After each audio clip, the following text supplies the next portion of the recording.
I had to call in a few favors to get the goods on the Claw Gang's local operator, Dimitri, a sort of underworld celebrity, equally at home in high-class art circles and shady back-alley crimes.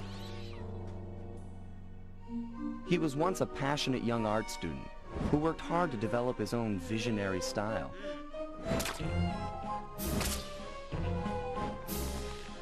Unfortunately, the art world wasn't quite ready for his kinetic aesthetic. So he gave them what they wanted and started forging old masterpieces. His way of punishing those with bad taste. Dimitri now runs a nightclub on the west side. The thumping music, colorful light shows, and a hint of danger lure in chic young patrons from far and wide. And it's here, hidden somewhere, where we'll find the clockwork tail feathers.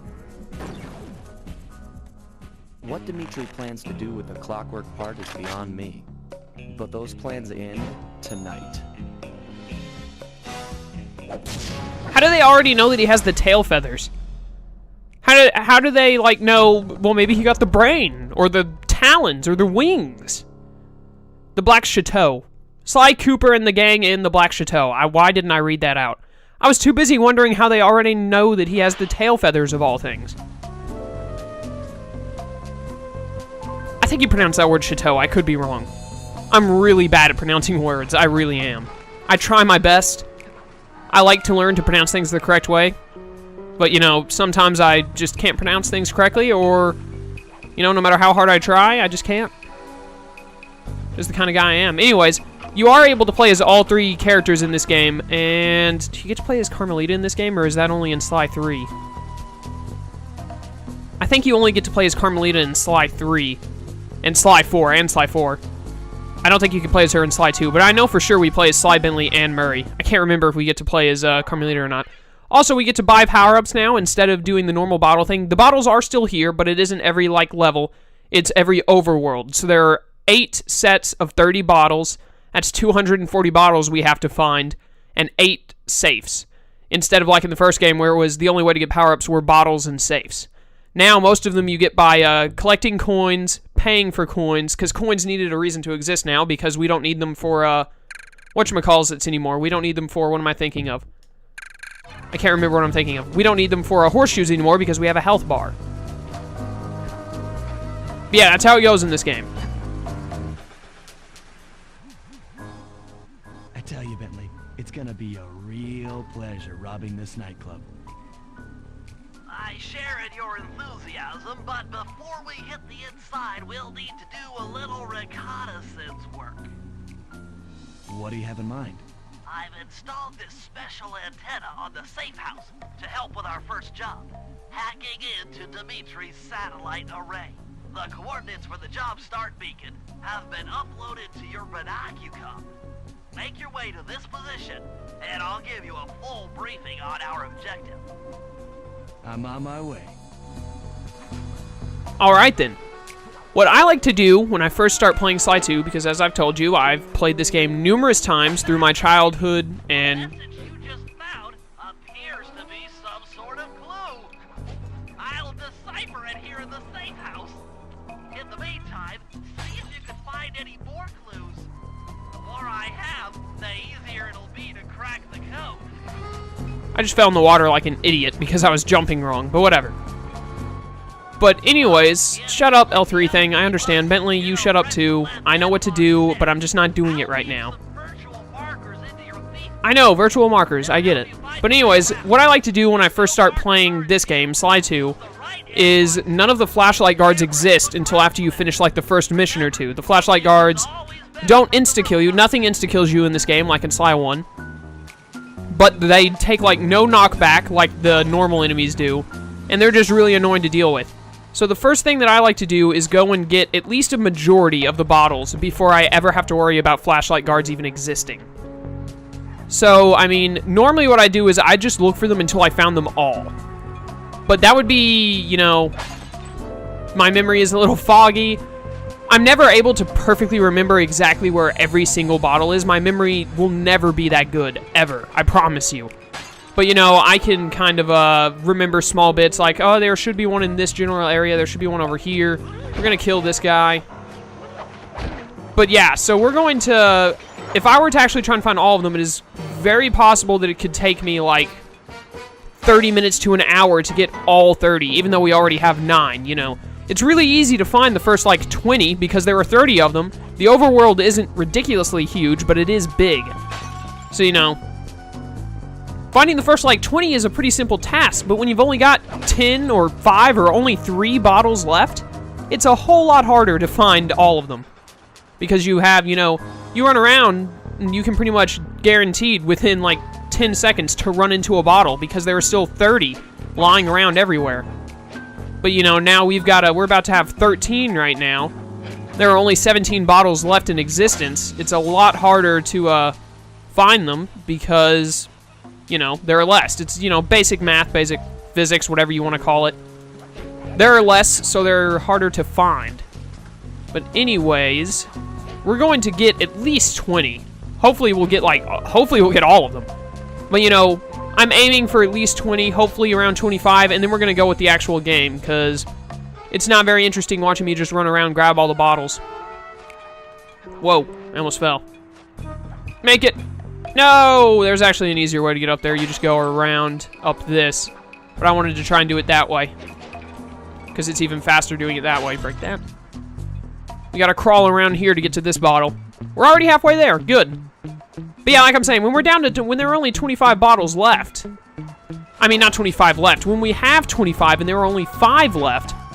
It's a whole lot harder to find those 5 when there are literally only 5, as opposed to when there are 30 left. But anyways... Also, what I said about, you know, my memory isn't great, but I remember a few things. I remembered exactly where that one was. Because that was one of the ones that gave me the most trouble when I first played the game. I couldn't find it. But when I did find it, ooh, I remembered it.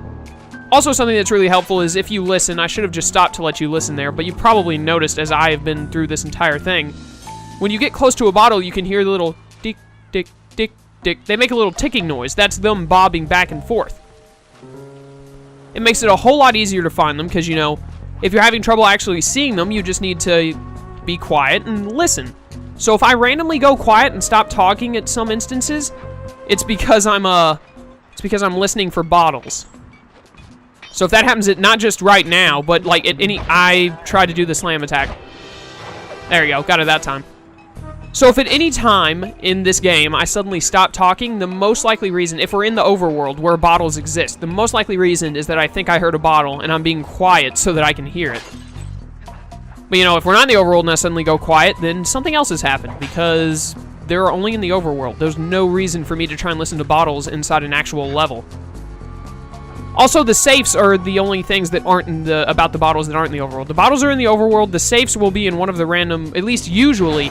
There are exceptions. I'm pretty sure, I think World 4 is an exception to this rule, and I think possibly another world as well, but most of the safes you'll find in one of the jobs you do, and you can, even after you finish the job, you're able to go back, but it's usually best to have all 30 bottles by that job, so you don't have to backtrack. There's one. I knew I heard something. Now we need to get over here. We're already at 23, and I haven't even checked this spot yet. There should be a handful here. At least 4, I think, should be right here. So here's one. And there should be, yep, one over there. We can break these gargoyles for no apparent reason other than being douchers. There's one there. Oh, there was one right there. I didn't even see it. I just walked into it. But yeah, then there's one right here. Then there's one on the other balcony. Yep. Good, we're already past 25. Excellent. Give me this one. Got it. 27. Good. Is there one, like, over here? I can't remember if there is or not. I'm hoping. I know there's one over to our left. Over there, there's one on a boat. We're going to grab that one in a second after I, you know, double check. I think this is going to be number 28, isn't it? Press L3. Yeah. 28. I hear another one. This is actually going better than I thought it would. Honestly, I thought when we got to 25, I'd start to have trouble finding them. This world is a lot, all of the worlds are pretty small. They're not super open. In Sly 4, they extended on the whole open world thing. The worlds were a lot bigger in Sly 4. But in Sly 2, and I'm pretty sure in Sly 3 as well, the worlds are relatively small. Especially like the beginning world, like this one. This one's especially small and easy to navigate. Later on, they'll be even more difficult. Not incredibly difficult, but they'll be more complicated than just this. This is pretty basic, you know. You've got the roofs and then the ground floor. And there isn't many, like, snags or tricks or anything. There's more complicated stuff like World 5 and World 6 come to mind. They're pretty complicated in their layout. World 7 is also pretty complicated. World 3 is rather complicated. World 2 is slightly complicated, not as much. World 8 is very complicated in how it's set out.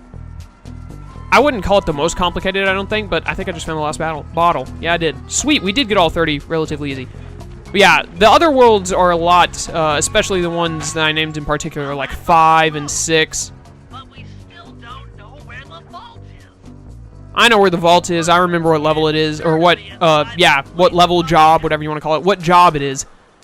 We are forced to run into the safe on one of the jobs. As in, I'm pretty sure the only world where you don't run into a safe during the job is the 4th world. But anyways, yeah, this overworld is very, very basic. All of the others are a little more complicated, especially like 8 and 6 and 7 and 5, and 3 is rather complicated. 2 and 4 aren't too complicated, but they're still pretty complicated. This one is just a really bad example of complication. Sly, I need you to hack into Dimitri's communication. I don't want to interrupt, but look at Sly's head. I did the glitch to get his hat off. How am I supposed to do that? To start, you'll need to get to the top of that tower. Then reposition the satellite dish to point at my safe house antenna. If you want to climb on stuff, jump and hit the circle button to grab hold. Try climbing up that pipe. Right. Jump and press the circle button to climb pipes. I'm on it. Jump and press the circle button to complete this game. Anyways, when you do the triangle down thing, let's see if we can see it. You can probably pause it and see it. I'm pretty sure Sly's hat, like, comes off of his head as I do it. It's really hard to see unless you, like, pause. I attracted a rat, my bad. Anyways, pause the video while I'm doing that down thing, and you can probably see his hat come off a little bit. That's why it happens in the cutscene. It's a weird little glitch that I enjoy. I doubt I'll do it for every single job. Yeah, I already used it. Bentley, stop talking. Great. The first one's in position. I've uploaded the next waypoint into your thief mask imager. Remember, click the L3 button to Yes, Bentley, I know. Stop repeating yourself. But anyways, activate this one, which is like right next to our house. Jeez. What was I saying? I forgot what I was talking about. Dang it. Dang it, Bentley. Oh, yeah, if you press triangle when I'm doing that, you can probably see his hat coming off a bit, and that causes that glitch in the binocucom. If you start a mission like that, it causes the glitch where his hat appears to be off of his head and all that. I always thought it was pretty cool, so I like to do it. Yes, Bentley, sprint. I'm talking over Bentley because he's just telling us how to play the game, and I already know how to play the game. I am a pro at this game. The Sly series is one of the few series where I will claim to be a pro.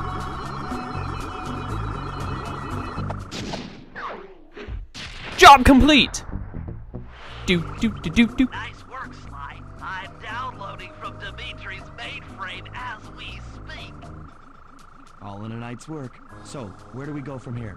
Your next job is to break into the nightclub and take some reconnaissance photos of the clockwork tail feathers.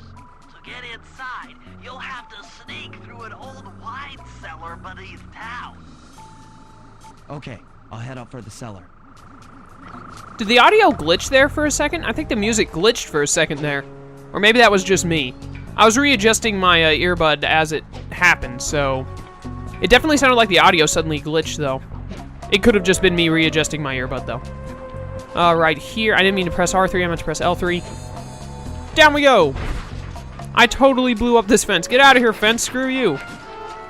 But yeah, that was just something cool I figured out one time when I accidentally dive-bombed into the job thing, so... I'll probably do that a couple of times for the jobs to see it, but I won't do it like every job or anything.